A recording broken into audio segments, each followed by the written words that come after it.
rapid assessment berkaitan dengan pemberhentian perangkat desa. Barangkali muncul pertanyaan, kenapa bukan isu perpanjangan kepala desa begitu ya, masa jabatan kepala desa yang diangkat Ombudsman justru pemberhentian perangkat desa.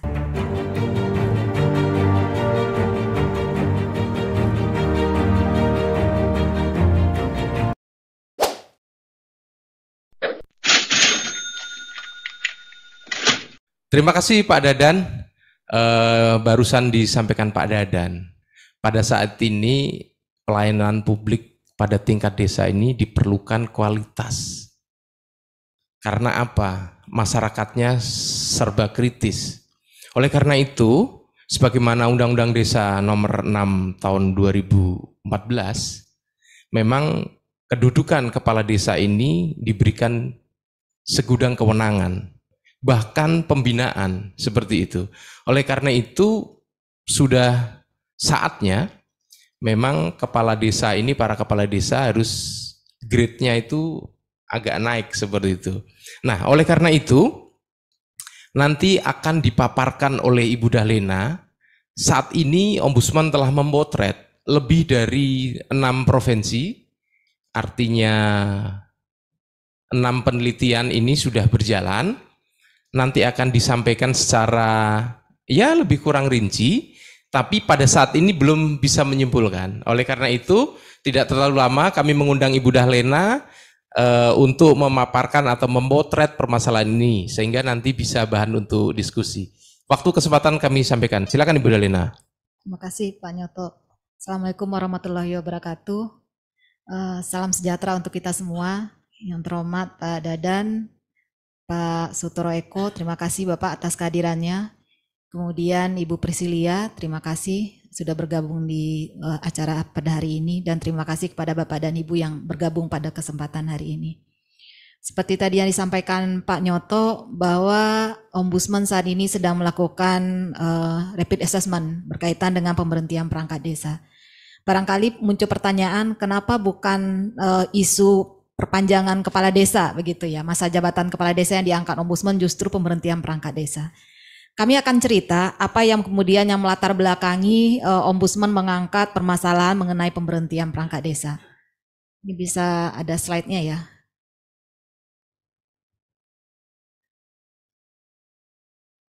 Ya. Baik Bapak Ibu, adapun kalau kita lihat dari sisi background ya atau latar belakang kenapa permasalahan ini kami angkat sebagai materi yang akan direview atau rapid assessment, sebetulnya berangkat dari jumlah laporan masyarakat yang diterima Ombudsman. Sebagaimana kita ketahui bahwa Ombudsman salah satu fungsinya adalah menindaklanjuti laporan masyarakat. Data yang kami terima sampai dengan Juni 2023 terdapat 352 laporan berkaitan dengan pemberhentian perangkat desa. Ini spesifik mengenai pemberhentian, tidak hanya sebatas pengangkatan dan seterusnya, tetapi spesifik mengenai pemberhentian terdapat 352 laporan. Ini meningkat dari tahun 2020 65 laporan, 2021 ada 93 laporan, di tahun 2022 terdapat 194 laporan. Artinya cukup drastis begitu peningkatannya. Kemudian bagian lain yang menjadi latar belakang ini adalah penguatan kedudukan perangkat desa yang sebetulnya kita lihat ada di dalam ketentuan, di dalam undang-undang desa diatur, tapi kemudian di dalam peraturan pelaksanaannya terdapat hal-hal yang tidak terakomodir. Nanti kita akan sampaikan lebih lanjut soal ini.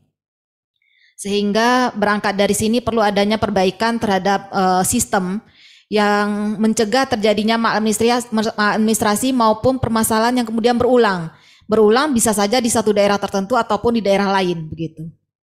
Selanjutnya ini Bapak Ibu kita bisa lihat dari data ini wilayah perangkat desa yang diberhentikan berdasarkan data laporan Ombudsman. Pemberhentian perangkat desa terjadi di 61 kabupaten di seluruh Indonesia.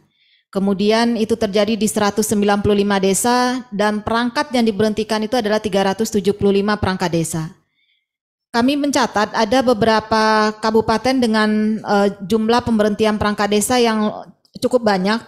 Kini kita bisa lihat di Kabupaten Mamuju, Sulbar terdapat 20 orang perangkat desa yang diberhentikan. Kemudian di Lampung Utara terdapat 21 orang, di Kabupaten Minahasa Selatan 14 orang, Kabupaten Merangin Jambi 51 orang, dan Kabupaten Takalar Sulawesi Selatan 12 orang. Ini data yang termasuk banyak ya dibandingkan dengan data-data yang lain yang masuk ke Ombudsman.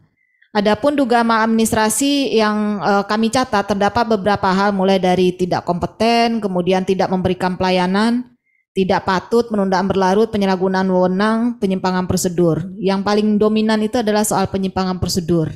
Artinya ada tahapan-tahapan pemberhentian yang tidak dilaksanakan sebagaimana mestinya oleh kepala desa ataupun pejabat yang berwenang. Selanjutnya, ini Bapak Ibu ini review saja gitu ya, bahwa sebagaimana kita ketahui bahwa perangkat desa ini merupakan unsur pelaksana dari penyelenggara pemerintahan desa. Ini terdiri dari sekretariat desa, pelaksana kewilayahan, dan pelaksana teknis. Ini diatur dalam Undang-Undang Desa. Ada sebetulnya sejumlah larangan ataupun kewajiban ya yang terdapat di dalam Undang-Undang Desa. Ini diatur di pasal 51, ada beberapa hal yang nanti juga Bapak Ibu bisa lihat secara detail. Kemudian kita lihat alasan pemberhentian perangkat desa. Alasan pemberhentian perangkat desa itu hanya ada 3. Pertama, meninggal dunia, yang kedua permintaan sendiri, yang ketiga diberhentikan. Nah, diberhentikan ini ada yang karena memang batas usia pensiun, kemudian berhalangan tetap, kemudian tidak lagi memenuhi syarat sebagai perangkat desa, dan yang terakhir melanggar larangan sebagai perangkat desa. Poin melanggar larangan ini yang kemudian menjadi atensi kita dalam review ini. Ini kalau kita lihat, kalau di dalam Undang-Undang Desa dan PP mengatur 4 hal ini alasan pemberhentian, tetapi kemudian di dalam Permendagri ada tambahan yaitu dinyatakan gitu ya sebagai terpidana berdasarkan keputusan pengadilan yang telah memperoleh kekuatan hukum tetap. Ini yang kemudian menjadi tambahan alasan pemberhentian dalam Permendagri. Kemudian kalau kita lihat apa sebetulnya konsekuensi bagi perangkat yang melanggar larangan. Kalau kita lihat di dalam Undang-Undang Desa, ini kita bisa maknai bahwa ini menjadi tahapan. Ketika terjadi pelanggaran atau melanggar larangan, seorang perangkat desa akan menghadapi beberapa hal. Pertama, sanksi administratif. Sanksi administratif itu berupa teguran, lisan, dan tertulis. Jika ini tetap tidak dilaksanakan, maka yang terjadi berikutnya adalah pemberhentian sementara. Nah, kemudian ini akan berujung kepada pemberhentian tetap. Jika kemudian ini tetap tidak ada perbaikan. Ini di dalam Undang-Undang Desa.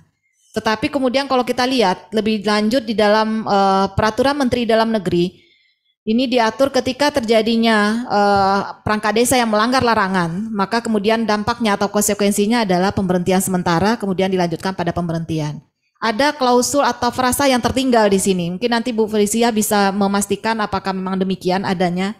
Dari hasil review kami, sanksi administratif tidak muncul di dalam peraturan pelaksana. Kemudian di dalam PP sebetulnya sudah dimandatkan bahwa yang pengaturan lebih lanjut mengenai pemberhentian tersebut diatur dalam Peraturan Menteri Dalam Negeri. Artinya kedudukan Peraturan Menteri Dalam Negeri ini begitu strategis dalam pengaturan mengenai pemberhentian perangkat desa. Kemudian bagian yang kami lihat konsisten dalam ketentuannya adalah bahwa pada tahap pemberhentian perlu ada konsultasi dari kepala desa kepada camat dan camat memberikan rekomendasi. Itu konsisten dari Undang-Undang, PP sampai Peraturan Menteri Dalam Negeri, bahkan di dalam peraturan kepala daerah pun diatur mengenai konsultasi ataupun pemberian rekomendasi ini. Dan berikutnya yang menjadi catatan juga adalah tadi soal sanksi administratif yang tidak diatur dalam Peraturan Menteri Dalam Negeri. Ini menjadi bagian dalam pemberhentian sementara akibatnya begitu. Tetapi ini kemudian berimplikasi pada pengaturan-pengaturan di daerah yang juga tidak mengatur secara detail mengenai adanya sanksi administratif. Lanjut. Ini mekanisme Bapak Ibu mungkin bisa detail, ada beberapa ketentuan di dalam Undang-Undang Desa, PP 43 tahun 2014 termasuk juga Peraturan Menteri Dalam Negeri. Seperti tadi disampaikan ada kaitannya dengan sanksi administratif di dalam Undang-Undang Desa, kemudian itu tidak muncul dalam PP maupun di dalam Peraturan Menteri Dalam Negeri. Tetapi soal rekomendasi ataupun soal konsultasi itu menjadi tahapan yang tetap ada di dalam peraturan-peraturan tersebut. Lanjut. Ya, ini Bapak Ibu lokasi kajian pengambilan data Ombudsman daerah-daerah yang kami ambil tentu tidak mewakili semua provinsi yang ada di Indonesia, tapi paling tidak keterwakilan pulau kami ambil sebagai bagian dalam memperkaya hasil telah kami terhadap persoalan ini. Berikutnya, Bapak Ibu kami sampaikan temuan Ombudsman ada beberapa hal. Pertama, faktor internal pemicu terjadinya pemberhentian perangkat desa. Pertama, soal netralitas. Netralitas ini terdapat perbedaan pilihan politik antara kepala desa dengan perangkat desa. Ternyata ini kemudian berdampak dalam proses operasionalisasi perangkat desa ataupun operasionalisasi pemerintahan desa pasca adanya Pilkades. Yang kedua yang kemudian berkaitan dengan netralitas ini adalah perangkat desa yang kemudian terlibat dalam politik pemilihan kepala desa atau mendukung lawan politik kepala desa yang terpilih. Ini juga menjadi bagian yang kami temukan cukup beragam sebetulnya di daerah-daerah kaitan dengan netralitas ini. Kemudian ada juga perangkat desa yang ikut sebagai calon kepala desa. Sebetulnya di dalam ketentuan tidak menjadi persoalan, kemudian akan cuti sementara begitu ya. Tetapi dalam prakteknya ternyata ini berpengaruh terhadap kinerja yang bersangkutan ketika ternyata tidak terpilih dalam Pilkades tersebut, karena akan aktif kembali menjadi perangkat desa. Dan yang kedua yang menjadi catatan kami soal faktor internal pemicu terjadinya pemberhentian perangkat desa ini adalah soal kompetensi. Kompetensi ini mulai dari pemahaman berkaitan dengan regulasi pemberhentian perangkat desa, kemudian ada juga berkaitan dengan perangkat desa yang dianggap tidak memiliki kompetensi dalam melaksanakan tugas dan fungsi. Dan menjadi bagian lainnya adalah kemampuan dalam melakukan pembinaan kepegawaian. Artinya ketika ada pelanggaran, ketika kemudian perangkat desa tidak bekerja sesuai dengan tugas dan fungsinya, kemudian perlu dilakukan pembinaan dan seterusnya. Ini yang belum semua daerah atau semua kepala desa punya kemampuan untuk melakukan pembinaan tersebut. Termasuk juga dalam konteks menyelesaikan persoalan-persoalan yang muncul. Sehingga yang terjadi adalah konflik begitu. Kemudian faktor lainnya adalah soal indikator kinerja. Ini menjadi bagian penting Bapak Ibu karena pertama belum adanya pedoman mengenai indikator yang mengukur kinerja perangkat desa. Kapan misalnya seorang perangkat desa itu dianggap baik dan dianggap buruk seperti yang disampaikan Pak Dadan tadi. Akhirnya apa yang terjadi adalah subjektivitas. Ketika kemudian tidak bisa bekerja sama dianggap tidak kompeten gitu ya atau kinerjanya buruk. Padahal sebetulnya bukan dari sisi indikator kinerja tersebut. Ini berawal dari tidak adanya indikator atau pedoman mengenai indikator pengukuran kinerja. Yang kedua, tidak dilakukannya evaluasi terhadap kinerja perangkat desa. Seperti yang kita ketahui bahwa perangkat desa bekerja dari sejak diangkat sampai pensiun, gitu. Artinya durasi yang cukup panjang sebetulnya kalau kemudian tidak diikuti dengan tahapan evaluasi yang memadai. Ini yang kami temukan juga tidak ada. Hampir sebagian besar tidak ada yang mengatur, walaupun ada juga beberapa daerah yang kemudian melakukan evaluasi berdasarkan peraturan teknis di daerahnya sebagai sebuah terobosan. Kemudian berikutnya adalah soal perspektif otonomi desa atau kemandirian desa. Ternyata ini juga berpengaruh Bapak Ibu. Kenapa? Karena pemilihan langsung kepala desa dianggap sebagai wujud bahwa kami ini mandiri gitu. Kami adalah pemilihan kades terpilih yang dipilih langsung oleh rakyat. Ternyata perspektif itu berpengaruh dalam terjadinya pemberhentian perangkat desa jika kemudian tidak ada yang bisa dianggap bekerja sama. Kemudian yang menjadi bagian lainnya soal perspektif otonomi desa ini adalah kewenangan pengangkatan dan pemberhentian perangkat desa ada pada kepala desa. Sebagaimana kita ketahui bahwa perangkat desa itu adalah pembantu dari perangkat desa. Artinya sebagian kewenangan itu ada pelimpahannya dilakukan dari kepala desa kepada perangkat desa. Dan ini yang kemudian menjadi bagian yang mempengaruhi sehingga kemudian ketika ada persoalan dianggap ini menjadi otonomi desa yang sebetulnya bisa diputuskan secara otonom oleh kepala desa. Dan berikutnya adalah soal ketidakpatuhan. Ketidakpatuhan tadi ini bisa diakibatkan oleh pemberhentian perangkat desa sebetulnya sudah ada ketentuannya, sudah ada regulasinya, tapi memang tidak dipatuhi begitu. Atau ketidakpatuhan ini juga berkaitan dengan kewajiban dan larangan yang tidak dilaksanakan, baik oleh perangkat desa maupun oleh kepala desa itu sendiri begitu. Baik, selanjutnya temuan berikutnya adalah pengaruh eksternal. Faktor pengaruh eksternal ini pertama soal adanya Pilkades begitu ya. Ini juga ikut mempengaruhi. Misalnya janji politik kepala desa yang terpilih untuk kepada pendukungnya untuk menempati posisi sebagai perangkat desa. Ini juga ternyata ketika terpilih tentu sebagai kepala desa terpilih perlu memastikan bahwa ini terlaksana begitu.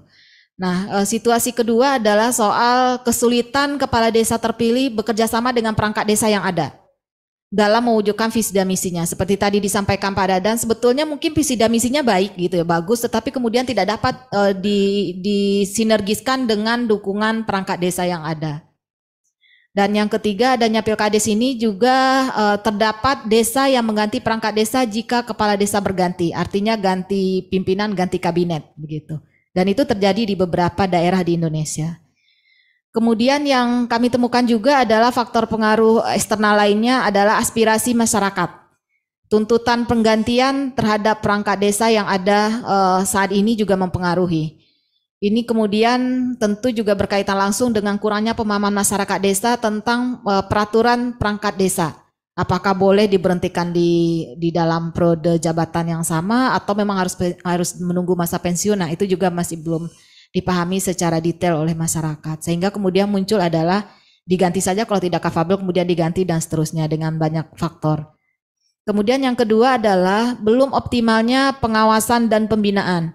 Pengawasan dan pembinaan ini bisa saja harusnya bisa dilakukan oleh camat ataupun oleh pemerintah daerah setempat. Namun kami melihat ini juga belum optimal dilakukan.